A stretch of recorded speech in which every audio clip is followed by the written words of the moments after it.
E io ricordo che da ragazzo, da bambino, dai 0 anni ai 13-14 anni, con questo si faceva il scaldaletto. C'è sempre un pezzo della Grande Guerra nelle case dei trevigiani.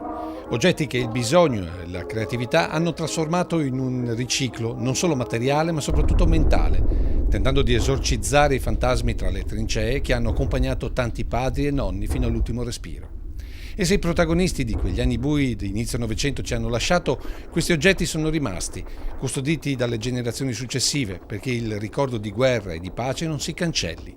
E per Casa Caldato questo bossolo ricorda la fatica dei campi e il calore col profumo delle lenzuola di lino. La storia della prima guerra mondiale, perché questo rappresenta la prima guerra mondiale, ma soprattutto della seconda, dopo il bombardamento del 7 aprile del 1944, dove proprio il terreno che lavoravano i miei nonni, essendo una famiglia di contadini, venne bombardato e quindi furono trovati dei pezzi storici, addirittura come questo che rappresenta la prima guerra mondiale. Era completato erano bozzoli molto più lunghi di questo, venivano chiusi con una vite a pressione e si mettevano per scaldaletti, si riempivano d'acqua calda e andavamo a letto con questo. Questo è un ricordo straordinario perché veramente ricorda la mia infanzia.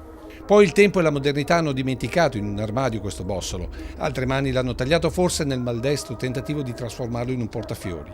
Ed ora, per il futuro, sarà il muto testimone di un tratto della grande storia fatta dai nostri familiari. Mia figlia ha 14 anni e gli racconto le cose del nonno e gli faccio toccare con mano anche queste cose, soprattutto le faccio capire che deve essere orgogliosa e onorata di appartenere a questa bandiera che è la bandiera italiana.